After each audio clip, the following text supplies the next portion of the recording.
अस्सलामुअलैकुम। मेरा नाम ईशा है और आप देख रहे हैं व्हेन द एप्पल ड्रॉप्स। आज हम बात करेंगे अंटार्कटिका के वेस्ट कोस्ट पर एक ऐसी चीज की जिसका नाम है थ्वेट्स ग्लेशियर और इसे डूम्सडे ग्लेशियर भी कहा जाता है।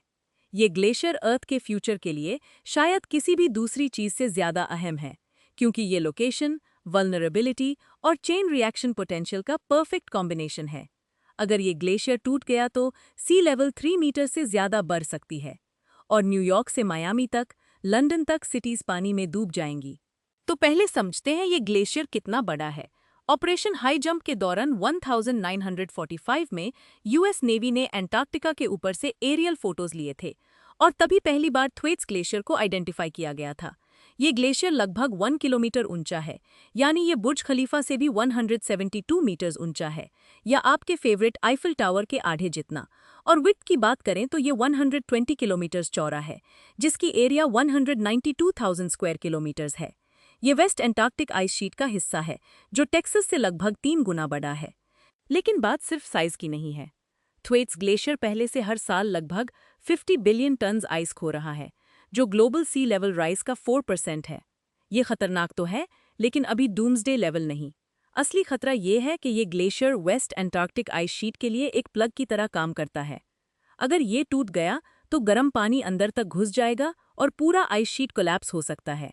इसी को क्लाइमेट साइंस में टिपिंग पॉइंट कहा जाता है। पिछले 25 सालों में एंटार्क्टिक आइस शीट्स ने मिलकर लगभग 8 ट्रिलियन टन्स आइस खोया है, एवरेज 330 बिलियन टन्स हर साल। सिर्फ थ्वेट्स ने इस दौरान 1 ट्रिलियन टन्स खोया है। अगर ये पूरी तरह पिघल गया तो 65 सेंटीमीटर सी लेवल बढ़ेगा, और अगर फिर बाकी वेस्ट एंटार्क्टिक आइस शीट भी कोलैप्स हो जाए तो ये नंबर 3 मीटर्स तक जा सकता है। और मसला ये है कि दुनिया की 10% पॉपुलेशन 10 मीटर्स की ऊंचाई से नीचे रहती है। इसका मतलब है न्यूयॉर्क, मायामी, वॉशिंगटन डीसी जैसे सिटीज का एक बड़ा हिस्सा पानी के नीचे आ सकता है। लेकिन क्या सच में ये ग्लेशियर्स इतनी तेजी से पिघल रहे हैं? इसका सबूत देने के लिए साइंटिस्ट ने कई मेथड्स यूज किए हैं, ड्रिलिंग से लेकर सोनर और सैटेलाइट इमेजरी तक। एक इंटरेस्टिंग तरीका था पिनिंग पॉइंट्स को देखना। पिनिंग पॉइंट्स वो आइस के छोटे माउंट्स हैं जो सीबेड की ऊंचाई की वजह से बनते हैं जब ग्लेशियर का आइस उन पर से गुजरता है। इन माउंट्स की साइज से पता चलता है कि ग्लेशियर कितना मोटा है।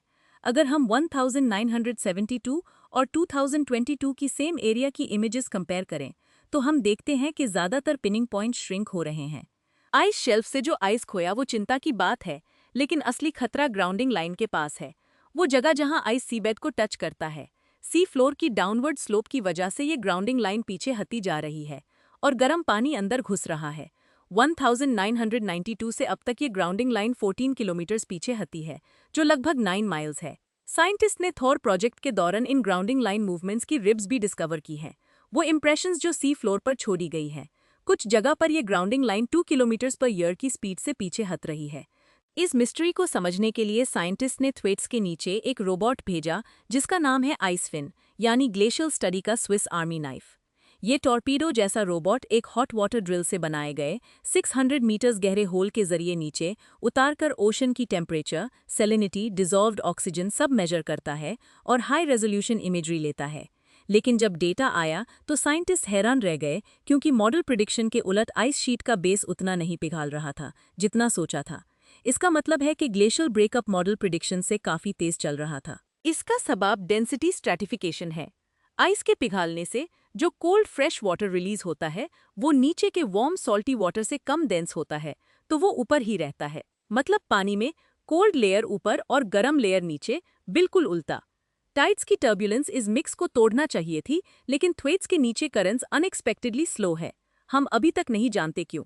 इसका रिजल्ट ये हुआ कि यहाँ एक स्टेबल बाउंड्री लेयर बनी रहती है और आइस को एक इंसुलेटर की तरह प्रोटेक्ट करती है। लेकिन ये स्टोरी पूरी नहीं है। आइसफिन ने ग्लेशियर के नीचे कैथीड्रल जैसे बड़े कैविटीज डिस्कवर की, कुछ 3 किलोमीटर लंबी और एम्पायर स्टेट बिल्डिंग जितनी ऊंची।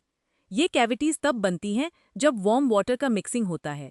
शायद सीबेड के कुछ फीचर्स या टाइड्स की वजह से वार्म वाटर आइस के कांटेक्ट में आता है और रैपिड लोकलाइज्ड बेसल मेल्टिंग होता है। और भी अजीब बात ये देखी गई कि कोल्ड वाटर ईस्ट की तरफ मूव कर रहा है, जबकि वार्मर डीप वाटर्स वेस्ट की तरफ सी में बह रही है। ये पैटर्न अभी तक पूरी तरह समझ नहीं आया, लेकिन ये ग्लेशियल मेल्ट और सब ग्लेशियल लेक्स की कॉम्बिनेशन हो सकता है। तो इस सब का मतलब क्या है? अच्छी खबर ये है कि पूरी ब्रेकअप 5 से 10 साल में नहीं होगी, जैसे कुछ पुरानी स्टडीज ने कहा था। अब साइंटिस्ट 50 से 150 साल की बात कर रहे हैं। लेकिन ग्राउंडिंग लाइन अभी भी पीछे हट रही है और क्रिविसेस गर्म पानी से भर रहे हैं, जो आइस स्ट्रक्चर को डिस्टेबलाइज कर रहे हैं। अब कुछ टीम्स ग्लेशियल जियो इंजीनियरिंग एक्सप्लोर कर रही हैं। जॉन मोर ने 62 मीटर लंबी अंडर वाटर कर्टन सजेस्ट की है, जो गर्म पानी को रोक सके, या फिर एयर बबल कर्टन से टाइडल मिक्सिंग स्लो की जा सकती है। $50 बिलियन का प्रोजेक्ट है और कौन पे करन सजेस्ट की है।